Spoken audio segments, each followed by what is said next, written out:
Assalamualaikum warahmatullahi wabarakatuh. Halo semuanya, berjumpa kembali dengan saya, Kang Restu. Apa kabar semuanya? Semoga kalian selalu sehat, baik, dan tentunya dimudahkan segala urusannya oleh Tuhan Yang Maha Esa. Amin amin ya rabbal alamin. Seperti biasa, kali ini Kang Restu akan menceritakan sebuah kisah horor misteri, melanjutkan cerita yang kemarin. Dan sebelum masuk ke ceritanya, tentunya bagi kalian yang belum subscribe, jangan lupa klik tombol subscribe-nya, klik lonceng notifikasinya, serta like video ini, agar kalian tidak ketinggalan cerita-cerita menarik dari channel ini. Oh iya, Kang Restu juga mengucapkan banyak-banyak terima kasih kepada kalian semua yang telah mendukung dan juga mensupport channel ini. Oke, terima kasih. Dan langsung saja tanpa berlama-lama lagi, bagaimana kisahnya? Ini dia ceritanya. Anwar tiba-tiba terkejut demi melihat sepasang mata Sundari yang semula terpejam kini terbuka dan berwarna merah semerah saga. Belum bilang rasa terkejutnya, kini punggungnya terasa ditusuk dengan mata pisau yang jumlahnya lebih dari satu. Anwar pun terasa sakit.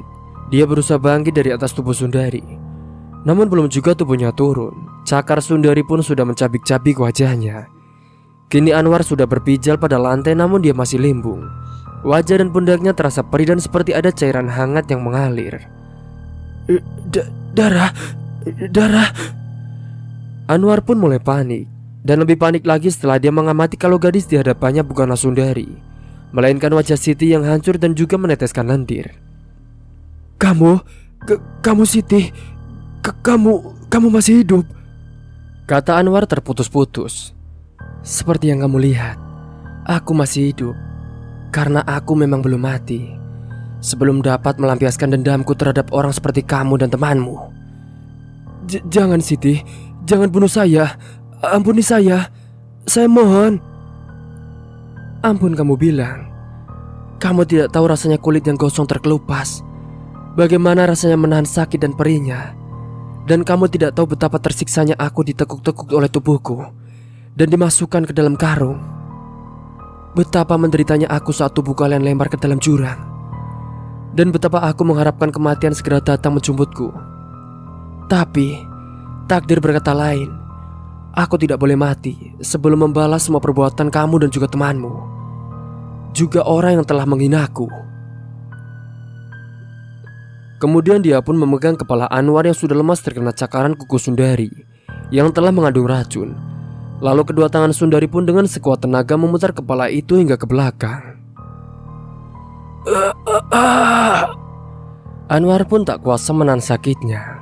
Kepalanya kini sudah terkulai dengan wajah menghadap ke belakang. Saat itu malam pun semakin larut. Sundari segera memakai kembali pakaiannya yang tadi sudah ia tinggalkan. Dia pun juga merapikan rambutnya yang telah acak-acakan. Setelah melihat ke sekelilingnya terasa aman, maka dia pun segera meninggalkan tempat itu.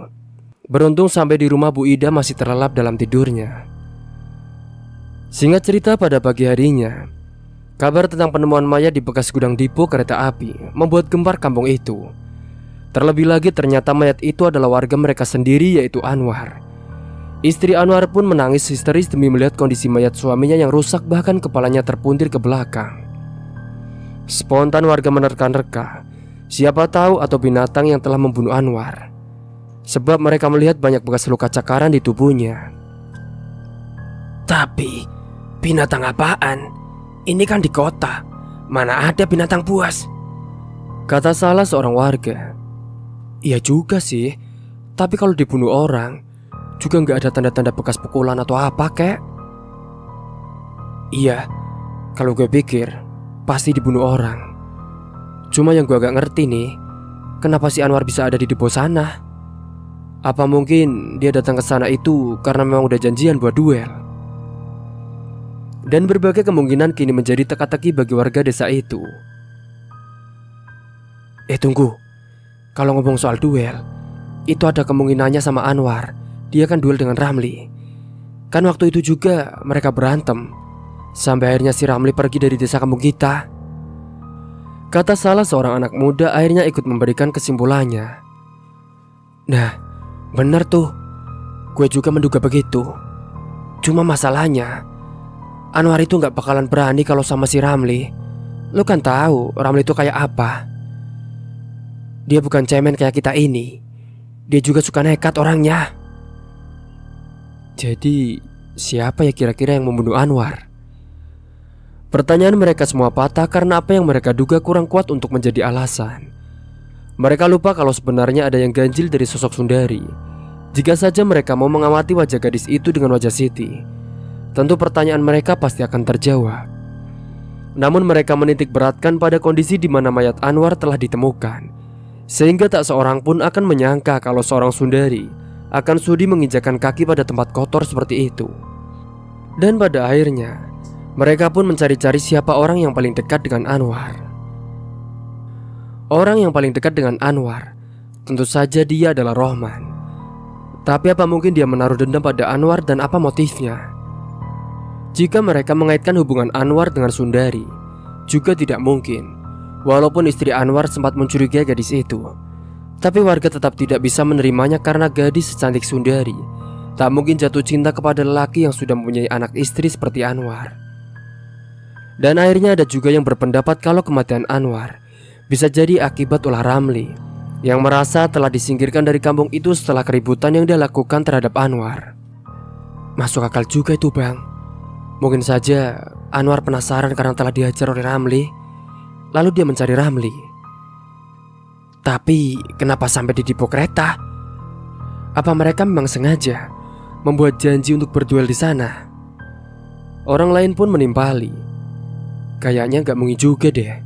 Sebab setahu gua, Anwar gak bakalan berani menerima tantangan Ramli. Lu tahu kan gimana nekatnya anak itu kalau sudah berantem? Warga pun semakin bingung dengan pendapat-pendapat yang beragam, namun tanpa alasan dan bukti yang cukup. Sementara itu di tempat parkir, Ramli pun bersama dua temannya yang sudah ia taklukkan sedang menikmati kopi sambil mengawasi kendaraan yang terparkir. Menurut lo berdua, gimana kalau kita melebarkan sayap bisnis kita ini? Maksud abang? Begini, kalau kita cuma kerja parkiran aja, kan pasti kurang penghasilan. Gimana kalau kita juga kuasai pedagang kaki lima yang ada di sekitar sini? Tetapi kan bang, di sini udah ada yang narik iurannya bang.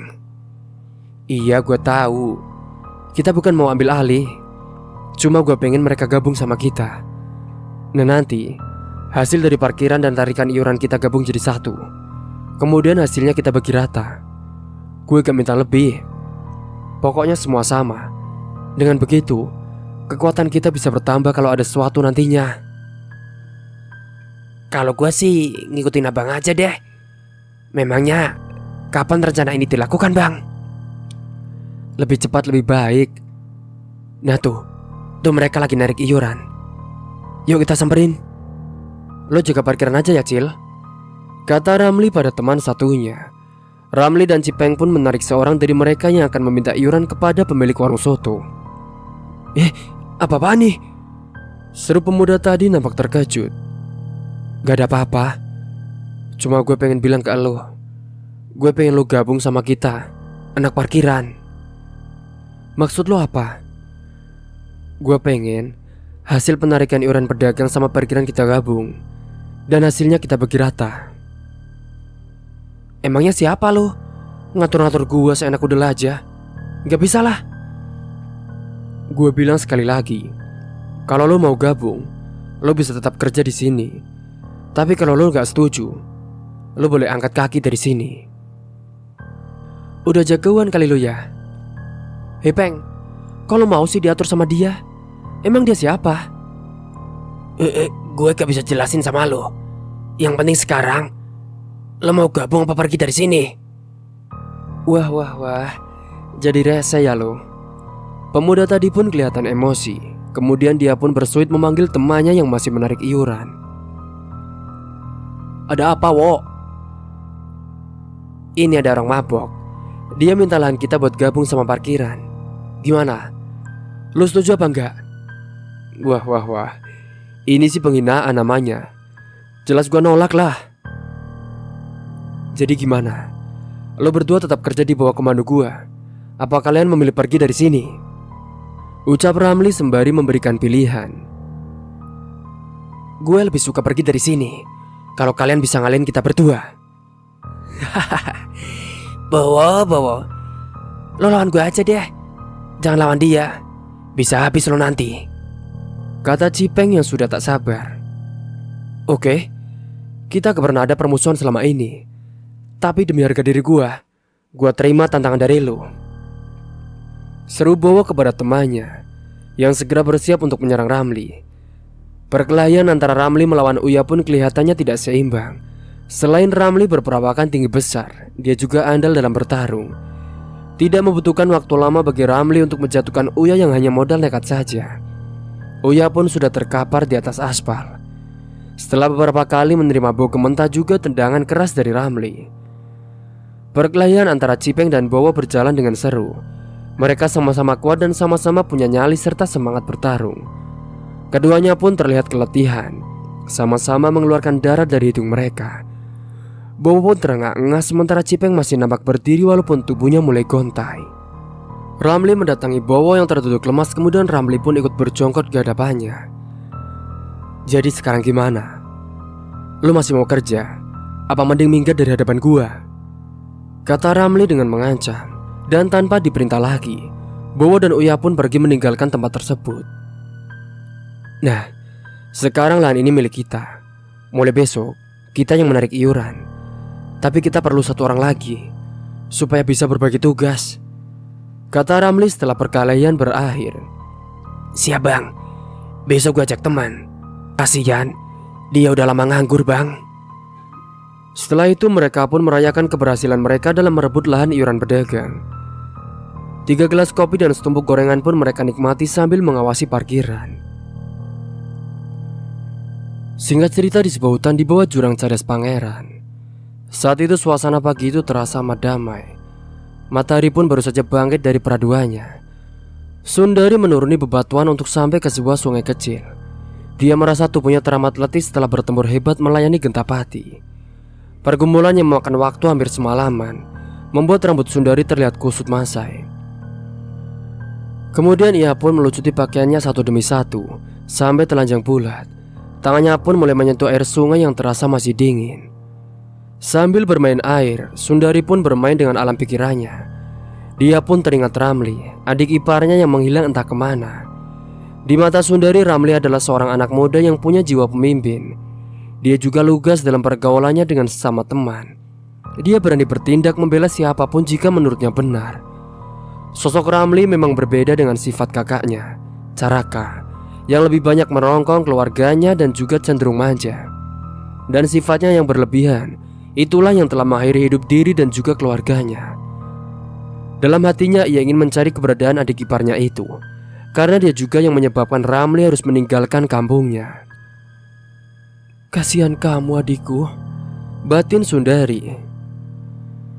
Ibu bidan pun sempat menanyakan kabar Sundari yang katanya memenek saudaranya di kampung. Padahal Ibu Ida kalau Sundari sudah tak punya siapa-siapa lagi. Aku masih ada kenalan kok. Dia tinggal di sekitaran Cadas Pangeran. Aku mencoba menemui dia. Barangkali dia ada kerjaan buat aku, Ibu. Sundari menjawab sekenanya saja. Kerja? Kamu kerjaan aku? Jangan. Kamu tak usah kerja. Ingat anakku, Ibu sudah semakin tua dan hanya sebatang kara sama seperti kamu. Ibu takut menjelang hari tua nanti tak ada seorang pun yang peduli pada ibu.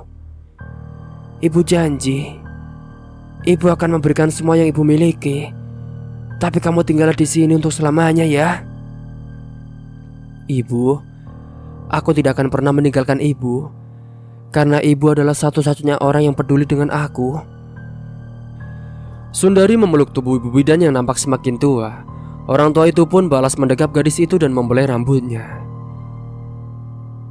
Singkat cerita, pada malam hari setelahnya, malam itu Ramli pun belum juga tertidur. Ia masih duduk sambil minum kopi di teras rumah kontrakannya yang sempit. Sesekali dia pun memainkan asap rokoknya membentuk bulatan-bulatan kecil, membesar kemudian memudar dan lenyap dihembus angin malam yang mulai menusuk tulang. Pikirannya menerawang jauh melampaui masa-masa di mana dia hidup tenang sebagai anak seorang kepala desa. Dia begitu dihargai dan menjadi kebanggaan teman-teman seusianya. Dia juga yang selalu dijadikan andalan dalam setiap keributan antara kelompok pemuda kampung. Karena memang Ramli termasuk anak muda yang bersikap arogan. Namun terkadang dia juga dicap sebagai biang kerok kampung itu, sebab sifatnya yang keras dan juga selalu egois. Entah kenapa malam ini dia begitu merindukan sosok seorang kakak yang berhati lembut. Namun sayangnya dia hidup terkurung dalam ketidakberdayaan, karena dia memiliki suami yang tak bisa memberikan kebahagiaan kepadanya. Ramli pun seperti merasa ada perasaan lain yang tiba-tiba menyeruak merobek kenangan lamanya. Dia ingin mencari keberadaan Siti, tapi dia tidak tahu kemana harus melangkahkan kakinya untuk mencari jejak perempuan itu. Dan hanya satu orang yang masih menganggap keberadaan Ramli, yaitu Bidan Ida. Selebihnya tak seorang pun yang mengharapkan keberadaan pemuda itu. Singkat cerita, pada keesokan harinya, sore itu Ramli menyusuri jalan kecil di kampungnya. Dia sengaja menempuh jalan atau lebih tepatnya gang-gang kecil untuk mencegah bertemu dengan teman-teman lamanya. Dia tahu kalau kini teman-temannya tak lagi peduli dengannya. Untuk terlihat tak terlalu mencolok, dia pun mengenakan topi yang hampir menutupi sebagian wajahnya. Setelah melewati beberapa kelokan, akhirnya dia pun sampai di depan rumah Bidan Ida. Kebetulan saat itu Ibu Ida pun tengah duduk di ruang tamu, sehingga begitu melihat ada orang yang datang, dia pun segera menyambutnya. Dan saat itu, betapa terkejutnya Ibu Bidan ketika melihat siapa yang datang. "Ramli?" tanya Ibu Ida, seperti tak percaya melihat pemuda di hadapannya yang ternyata adalah Ramli. "Iya, Bu. Saya sudah lama gak melihat Ibu," balas Ramli sambil mencium tangan Ibu Ida. Ibu Ida pun tertegun melihat sikap Ramli yang mencium tangannya, sebab Ibu Ida sudah tahu betul sifat pemuda itu, sombong dan urakan, tak ada tata krama. Ibu tua itu pun menyuruh Ramli untuk masuk, kemudian pergi ke dapur. Dan tak lama kemudian Ibu Ida pun kembali bersama seorang gadis dengan membawa baki berisi gelas air minum. Ramli yang sejak tadi memandang kosong pada langit-langit kamar, dia pun menjadi terhenyak demi melihat seorang gadis cantik yang segera meletakkan baki. Mata Ramli tak berkedip memandangi wajah gadis di hadapannya yang tersenyum manis kepadanya. "Apa kabar, adikku?" Gadis itu pun menyapa dengan lembut. Dia menghampiri Ramli dan memeluk pemuda itu. Ramli pun semakin kikuk, dia tak bisa berpikir lebih jauh selain bertanya-tanya siapa gadis itu. "Kamu lupa sama aku, Ramli. Aku kakak ipar kamu. Coba perhatikan baik-baik," ucap gadis yang tak lain adalah Sundari atau Siti. Ramli pun memandangi wajah Sundari dengan pandangan tak percaya kalau dia adalah kakak iparnya. Melihat kecanggungan Ramli, Ibu Ida pun mendekati mereka. "Ramli, semula ibu juga tidak percaya pada saat Siti datang setelah pergi begitu lama. Sebab secara medis tak mungkin wajah dan tubuh Siti yang telah terkelupas bisa kembali utuh, bahkan lebih sempurna dari sebelumnya. Namun ibu menjadi yakin setelah merasakan secara batin. Ibu merasa begitu dekat dengan Siti, apalagi setelah melihat tanda lahir yang terdapat pada bagian punggungnya. Dan sifat Siti itu pun sama seperti dulu, ringan tangan dan selalu mau bekerja." Ibu Bidan pun menjelaskan panjang lebar tentang Siti. "Jadi benar, dia kakakku," kata Ramli kemudian membalas pelukan Sundari. Ibu Ida pun menjadi terharu, dia pun langsung menghambur memeluk keduanya. Bukan hanya Ibu Ida yang terharu biru sampai menitikkan air mata. Demikian pula dengan Sundari, air mata gadis itu pun mulai menetes satu-satu bergayut pada ujung dagunya yang indah. Berkali-kali pula ia mengusap air matanya dengan punggung telapak tangannya. Melihat hal itu, Ramli yang semula hanya bingung kini merasakan hal yang sama. Walau dia seorang lelaki kuat dan tahan uji, tapi tetap saja Ramli juga manusia yang masih punya hati dan juga perasaan. Mata pemuda itu telah menjadi gelap karena berbalut mendung keharuan yang dalam. Tanpa sadar tangan Sundari bergerak menghapus mendung yang kian menebal di mata adiknya. Dan Ramli pun dengan lembut pula dia menghapus air mata dengan ujung jari telunjuknya. Melihat hal itu, hati Ibu Ida pun semakin terenyuh. Betapa malangnya anak-anak itu. Dia juga ingat akan nasibnya menjelang usianya yang semakin senja, karena dia pun kini bisa dibilang hidup sebatang kara. Karena anak gadisnya yang semata wayang itu kini ikut bersama suaminya yang bertugas sebagai tenaga medis di Kalimantan. Untunglah Sundari hadir mengisi kesunyian hati dan jiwanya yang mulai kering. Andaikan Ramli juga bisa tinggal bersamanya, namun itu tentu saja tidak mungkin, karena dia tahu kalau anak itu sudah tidak lagi disukai oleh warga sekitar kampung ini. Namun Bu Ida menangkap satu hal yang ganjil pada kedua orang muda yang dulu terikat sebagai kakak dan adik ipar. Ibu Ida merasa ada pandangan berbeda dalam tatapan mata keduanya. Sundari memandang wajah Ramli dengan sayu. Dia sama sekali tak mau melepaskan pelukannya dari tubuh adik iparnya itu. Begitupun dengan Ramli. Tubuhnya yang berperawakan atletis itu sepertinya tak rela kalau melepaskan pelukan tangannya di tubuh Sundari. Memang kata hati lebih indah dari kata yang terucap dari lidah. Mereka tengah merasakan hal itu. Sundari pun menutup mulutnya yang pura-pura batuk dan terlepas dari pelukannya. Ibu Ida pun hanya tersenyum melihat anak-anak muda yang mungkin akan menjadi bagian dari hari-harinya. Kak Siti, waktu kakak pergi, aku sempat kepikiran buat nyariin kakak. Tapi kemana? Dan aku juga sampai mengajar Anwar karena dia sudah meremehkan dan menghina kakak. Aku juga baru tahu kak, kalau Anwar sudah meninggal. Kata-kata Ramli membuat hati Sundari semakin berbunga-bunga, karena ternyata dia masih memiliki orang yang mau memperhatikannya. Tetapi ada keinginan yang lebih dari sekedar perhatian, entah apa itu namanya. Aku akan tetap tinggal bersama ibu, karena hanya ibu yang telah merawat aku hingga aku selamat. Dan aku akan menemani ibu juga menjalani hari tuanya, balas Sundari dengan mata yang masih berkaca-kaca.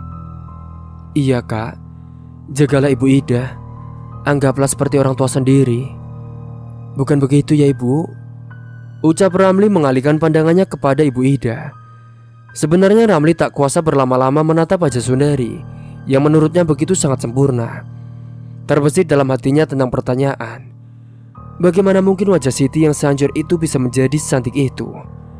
Namun pertanyaan itu dia tak terlontarkan, bukan karena nanti akan menjadi bumerang bagi dirinya sendiri. Ramli tak ingin pertemuan itu akan berakhir dengan buruk. Nah Ramli, Sundari, kalian tetaplah di sini. Ibu akan melayani pasien yang sepertinya akan melahirkan, kata Ibu Ida melihat seorang ibu hamil yang diiringi suaminya. Melahirkan? Tiba-tiba pikiran Sundari pun teringat pada anaknya yang baru saja berusia 8 bulan. Bayi yang montok dan tengah lucu-lucunya itu. Tidak. Sundari pun tak sanggup mengingat semua itu. Namun bayangan saat dia mengambil dan menggendong bayinya, saat api telah membakar pakaian, hingga dia dan bayinya pun diselimuti api yang berkobar. Dan Sundari ingat saat tak ada jalan lain untuk keluar dari kepungan api selain melompat keluar dari jendela kamarnya yang berada di lantai 2. Sundari pun tiba-tiba menggeleng-gelengkan kepalanya, berusaha mengusir bayangan-bayangan yang membuat hidupnya menjadi gelap. Kakak gak apa-apa kan? Tanya Ramli yang melihat Sundari bersikap aneh. Aku gak apa-apa kok. Aku hanya ingat pada anakku, jawab Sundari, matanya pun berkaca-kaca. Ramli pun berjongkok di depan Sundari, dan dia menghapus air matanya dengan jari telunjuknya. Aku juga kehilangan dia kak, tapi ini sudah takdir. Semoga nanti kakak cepat mendapatkan penggantinya. Ucapan Ramli membuat Sundari memandangi wajah adik iparnya. Kamu sudah punya pacar Ramli? Tiba-tiba Sundari pun mengalihkan pertanyaannya. Ramli pun terdiam memandangi wajah kakak iparnya, lalu menggeleng. Aku belum sempat berpikir ke sana kak. Bagaimana mungkin aku bisa membahagiakan seorang wanita kalau hidup aku saja masih berantakan? Dan mereka pun saling bertukar cerita tentang nasib mereka yang telah terbuang dari kehidupan mereka yang dulu. Andai kita bisa hidup bersama seperti dulu lagi. Ucapan itu pun meluncur begitu saja dari bibir Sundari, yang membuat Ramli terpana diam tak mengerti. Itu tidak mungkin kak. Kecuali kita menikah, maka kita bisa hidup bersama, jawab Ramli asal tanpa arah. Dan jawaban itu pun tentu saja membuat Sundari merasa terkejut. Menikah? Balas Sundari mengulangi kata-kata Ramli. Maksudku... Ramli termakan kata-katanya sendiri hingga ia menjadi gugup. Ternyata ucapan Ramli tadi dapat mencairkan kebekuan suasana hati mereka. Asal hati kakak bukan tetap hati yang dulu. Loh, emang ada hati yang bekas? Ramli pun hanya tersenyum. Dia sendiri merasa bodoh dengan ucapannya. Biasanya sekitar jam 10, Sundari sudah terlelap di kamarnya. Tapi malam ini sepertinya ada yang berbeda. Dia masih duduk di depan meja rias, masih memandangi kecantikan wajahnya. Dia begitu kagum dengan kesaktian sang penguasa alam arwah yang telah memberikan kehidupan baru. Namun untuk apa semua ini jika tidak bisa ia manfaatkan dengan sebaik mungkin? Kecantikan dan keindahan bentuk tubuhnya baru ia manfaatkan untuk menghabisi Anwar, seorang yang telah menculik dan juga membuangnya. Pikirannya jauh menerawang, dia juga berhak hidup layak, hidup sebagaimana mestinya. Dia ingin tinggal di sebuah rumah mewah, ditambah dengan harta yang melimpah. Aku ingin menguasai kampung ini, biar mereka menghormati aku, seperti mereka menghormati almarhum mertuaku. Dan Sundari pun saat itu keluar rumah, setelah terlebih dulu melihat kalau Ibu Ida telah terlelap dalam mimpinya. Kebetulan dia pun berpapasan dengan seorang pemuda yang hendak ke warung. Sundari pun berpura-pura tengah mengingat sesuatu. Sekali dia mengeluh dengan suara yang terdengar oleh pemuda tadi. Sundari tahu kalau pemuda itu tengah memperhatikannya. Maka dia pun sengaja menyibakkan rambutnya dan memperlihatkan lehernya yang putih dan mulus. Kamu Sundari kan? Oh iya, kok tahu sih namaku? Emangnya abang siapa? Rohman, namaku Rohman, balas pemuda tadi sambil mengulurkan tangan yang tentu saja disambut hangat oleh Sundari. Akhirnya, tanpa aku mencari dia sudah datang untuk mengantarkan nyawanya, batin Sundari dengan sendiri.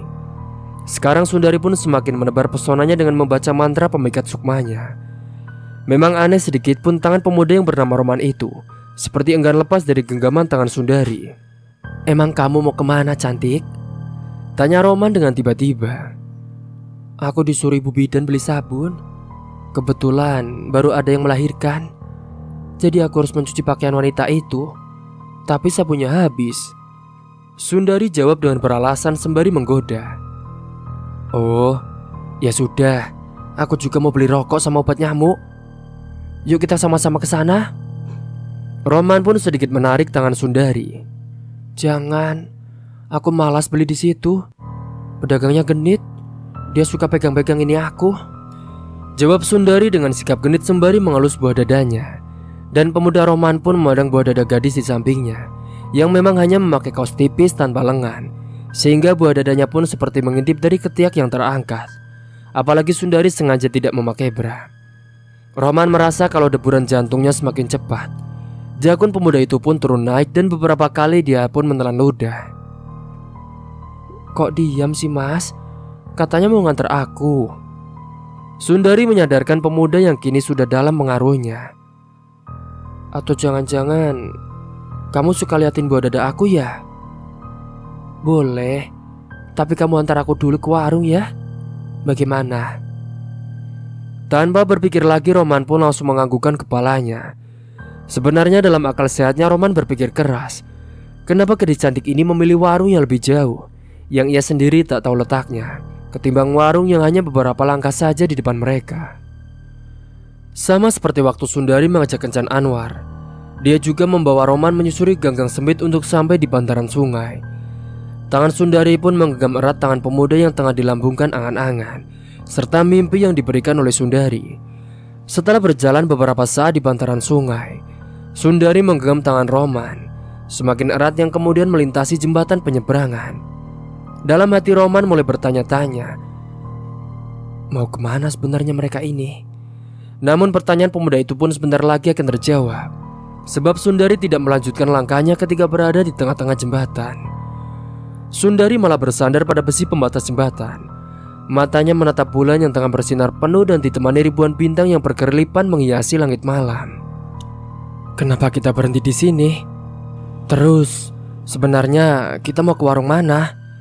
Tanya Roman dengan penasaran. Sudahlah, kita nggak usah ke warung lagi. Kita istirahat dulu di sini ya. sambil melihat bulan dan bintang yang akan menjadi saksi kita malam ini, balas Sundari sambil menarik tubuh Roman hingga menempel dengan tubuhnya. Malam pun begitu sepi, tak seorang pun yang terlihat melintasi jembatan itu. "Kamu kenal Siti, Mas? Menantu almarhum Pak Kades?" tanya Sundari tiba-tiba membuat Roman sepertinya terkejut. Iya, aku kenal. Sebenarnya dia wanita yang baik. Hanya saja dia jarang keluar, jadi sepertinya terkesan sombong," jawab Roman seadanya. "Aku dengar dia diculik dan dibuang, Mas." "Iya. Dan penculiknya adalah Anwar. Kemudian Anwar mati diduga karena balas dendam Siti." "Entahlah, aku kurang tahu itu. Tak mungkin Siti balas dendam." "Kenapa tidak mungkin? Perempuan itu pasti sudah mati di dalam karung atau dimakan binatang buas." "Dari mana abang tahu Tenang Siti sudah mati dan juga dimasukkan karung? Jangan-jangan abang juga terlibat?" Roman pun nampak bingung dengan pertanyaan Sundari. Ia termakan dengan ucapannya sendiri. "Jawab, Bang, atau kita tak jadi bercinta malam ini," kata Sundari pura-pura menjauh dari Roman. Baiklah, aku juga ikut membuang Siti karena diajak Anwar yang sangat membenci perempuan itu." "Oh, begitu ceritanya. Abang masih ingat wajah Siti?" tanya Sundari, kemudian tangannya pun mengelus dada Roman yang semakin bergemuruh. "Iya, aku ingat wajahnya yang telah rusak dan hancur. Dia begitu menjijikkan," jawab Roman dengan nada yang mengejek. "Apa abang tidak merasa kasihan melihat dia yang telah kehilangan orang-orang yang ia cintai?" tanya Sundari melanjutkan. "Ya, sebetulnya kasihan, tapi hampir semua orang di sini tidak menyukai dia, apalagi Anwar. Dia kesal karena perempuan itu telah menyakiti istrinya." "Ternyata kalian semua harus aku musnahkan, terutama kamu. Sekarang perhatikan baik-baik wajahku, supaya kamu tidak mati penasaran." Setelah berkata seperti itu, Sundari pun memperlihatkan wajah aslinya, wajah Siti yang rusak dan mengeluarkan cairan berbau busuk. Seketika itu juga Roman pun terkejut bukan kepalang. Dia tidak bisa untuk menghindar karena tubuhnya yang terhalang besi pembatas jembatan. Belum lagi tangan Sundari yang kini mencekal lehernya. Roman berusaha mendorong tubuh Sundari dengan kuat, namun tenaga Sundari jauh lebih kuat. "Sebentar lagi kamu akan mengikuti Anwar ke neraka. Tapi kamu harus mandi dulu." Sundari pun menyeringai memperlihatkan gigi-gigi taringnya yang tajam. "Tidak, jangan bunuh aku," teriak Roman dengan panik. "Sebelum kamu aku lempar ke bawah sana, aku akan meminum darahmu sampai kering." Sundari dengan cepat menciumi leher Roman yang sudah tak bisa bergerak. Taring-taring tajam Sundari dengan cepat menghujam di leher pemuda yang seketika itu berkelojotan. Cukup lama bibir Sundari menempel di leher itu, sampai akhirnya tubuh Roman pun terkolek kehabisan darah. Sundari membiarkan tubuh pemuda itu melorot jatuh. Untuk beberapa saat dia merasakan kehangatan dan kenikmatan darah segar dari leher Roman. Setelah itu dia pun mengangkat tubuh pemuda malang itu dan melemparkannya ke bawah. Tubuh Roman pun melayang sesaat kemudian jatuh ke arus sungai yang malam itu agak deras. Sundari menikmati pemandangan yang menurutnya indah, menikmati jasad Roman yang timbul tenggelam terbawa arus sungai yang semakin lama semakin jauh. Dia pun menghilang dalam aliran sungai yang berkelok. Sundari memandang ke langit, menatap bulan yang ikut tersenyum seperti senyum bibir Sundari yang masih menyisakan darah segar. Kemudian sambil tertawa panjang, dia pun dengan cepat meninggalkan tempat itu. Namun sayang ketika ia membuka pintu, Ibu Ida tengah duduk di kursi di ruang tamu. Sejenak Sundari pun tertegun, dia harus mencari alasan agar perempuan tua itu tidak menaruh curiga kepadanya. Ibu, kenapa ibu belum tidur?" ujar Sundari berpura-pura dengan heran. "Ibu tadi terbangun dan melihat pintu kamar kamu terbuka. Ibu lihat ternyata kamu gak ada. Ibu pikir kamu ke toilet, tapi gak ada juga. Jadi ya ibu duduk nungguin kamu." Anu loh Bu, tadi aku merasa gerah, jadi ya aku keluar cari angin. Dan sekarang aku ngantuk Bu. Yuk Bu, tidur lagi. Tunggu, kamu sebenarnya dari mana? Coba lihat mulut kamu, belepotan gitu, merah lagi seperti darah. Sundari baru sadar dia belum sempat membersihkan darah Roman dari mulutnya.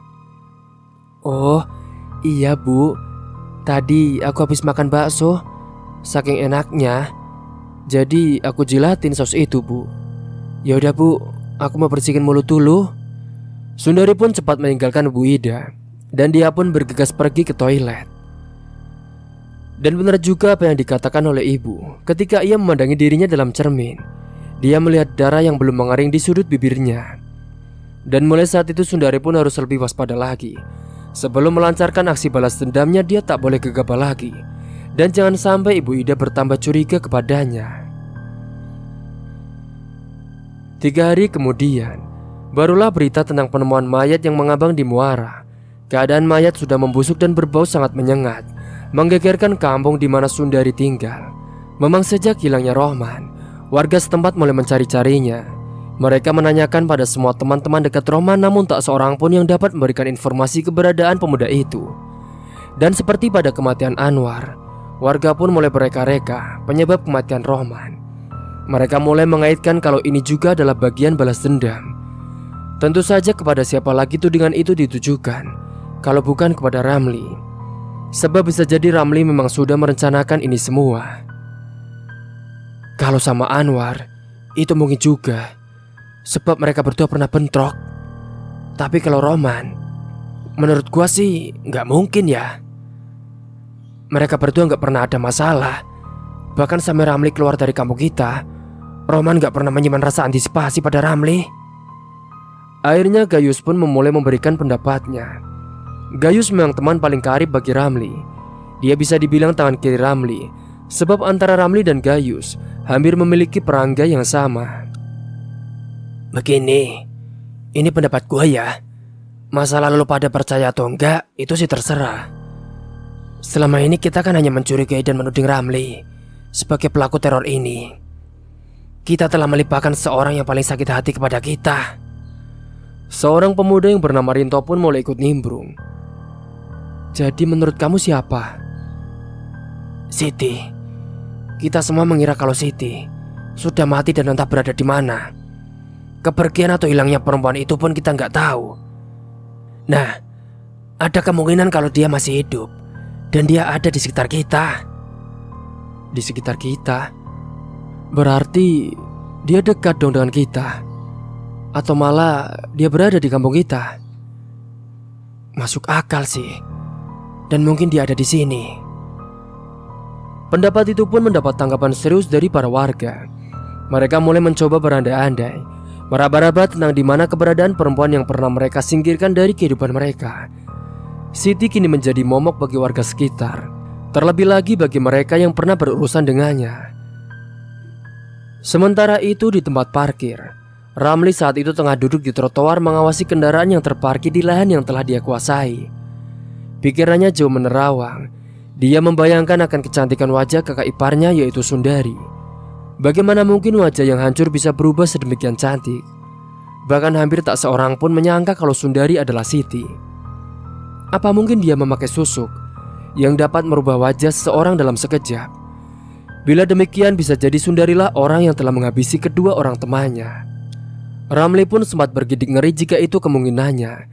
Dan kemungkinan terburuknya, Sundari tidak akan pernah berhenti menebar teror.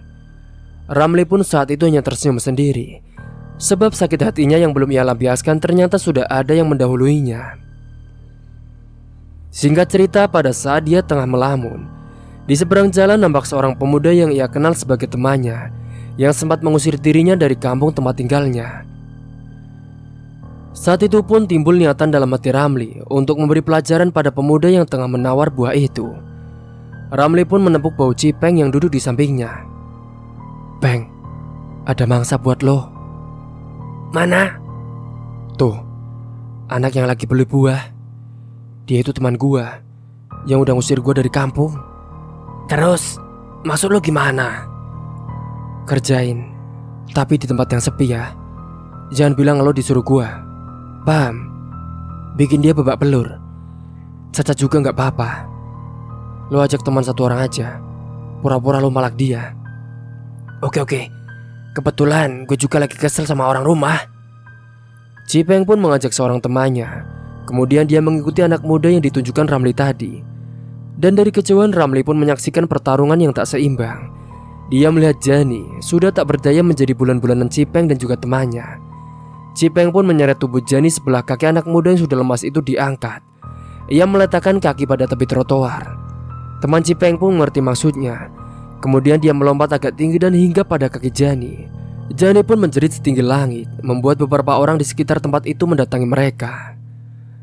Ramli pun tersenyum puas melihat tubuh Jani yang sudah tak berdaya. Pemuda itu pun meraung keras menahan rasa sakit karena tulang kakinya telah dibuat patah. Beberapa orang kemudian pun membantu menggotong pemuda itu ke sebuah angkot dan dibawa ke rumah sakit. Kalau Sundari bisa, mengapa aku tidak? Ramli pun berkata dengan dirinya sendiri. Warga pun semakin resah. Teror kematian belum juga reda, kini warga terutama pemuda-pemuda kampung itu mulai resah.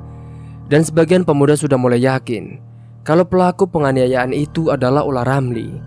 Namun sebagian lagi tetap menolak anggapan itu, karena mereka selama ini belum pernah bertemu dengan Ramli sejak dia tersingkir dari kampung itu. Kita jangan gegabah dan terburu-buru. Kita gak boleh menuduh Ramli. Kita juga gak punya bukti. Bahkan menurut si Jani, dia dikeroyok gara-gara melawan saat dipalak. Nah gimana kita bisa menuduh dia? Darto yang semula hanya diam, kini pun ikut buka pendapatnya. Sementara itu ayahnya Roman yang notabene sebagai jawara kampung juga tengah berunding bersama orang-orang yang dianggap sepuh. Kalau saya sih masih penasaran soal kematian anak saya. Kok bisa dia mati dan ditemukan di muara? Kalau ada yang menganggap Roman bunuh diri, itu nggak mungkin. Sebab saya sebagai orang tuanya tahu betul kalau dia baik-baik saja dan nggak punya masalah. Kata ayahnya Roman berapi-api. Tanpa mereka sadari, seorang wanita muda pun turut mendengarkan obrolan mereka. Wanita itu adalah Romlah, istri almarhum dari Anwar. Maaf loh pak, saya ikut memberikan masukan sedikit. Mengingat suami saya meninggal secara tragis pula. Suami saya pernah kesal dengan Siti pak. Waktu perempuan itu mendorong saya sampai jatuh di warung, suami saya sempat bilang kalau dia akan membuang perempuan itu. Saya juga mendengar kalau dia bisik-bisik sama Roman. Cuma saya nggak tahu kemana mereka membawa Siti pak. Dari sinilah mereka mulai menemukan titik meski belum terang. Namun mereka bisa mengembangkan dengan bertanya. Barangkali ada yang pernah mendengar rencana mereka. Di luar dugaan, seorang anak kecil pun ikut nyeletuk ngobrolan orang tua itu. Dia adalah adik Roman yang paling kecil. Ade tahu pak, kemana Bang Roman dan Bang Anwar membawa Mbak Siti? Kata bocah lelaki yang baru berumur 10 tahunan itu. Kamu tahu dari mana? Dari Bang Roman sama Bang Anwar pak. Mereka bisik-bisik, tapi adik sempat dengar. Kemana mereka membawa Siti? Cadas. Cadas apa itu pak? Adik lupa. Mungkin maksudnya cadas pangeran. Seorang anak muda pun dengan cepat memotong. Nah iya betul pak, cadas pangeran. Tapi tempat itu jauh dari sini. Dengan apa mereka membawa perempuan itu? Kalau soal itu nggak penting, mereka bisa menyewa mobil atau apalah. Sekarang, bagaimana cara kita menyelidiki perempuan itu untuk memastikan apakah dia masih hidup atau sudah mati? Mereka pun kembali berembuk untuk mencari cara. Begini saja, kita yang masih muda dan demi rasa setia kawan, saya akan memikirkan hal itu, kata pemuda yang segera menyatakan gagasannya. Cerita pun sampai di sini dulu. Tunggu kelanjutan ceritanya di part selanjutnya. Mungkin itu saja yang dapat saya sampaikan. Kurang lebihnya mohon maaf apabila ada salah kata ataupun ucapan yang kurang berkenan bagi kalian semua. Sampai jumpa di cerita selanjutnya. Akhir kata, wassalamualaikum warahmatullahi wabarakatuh.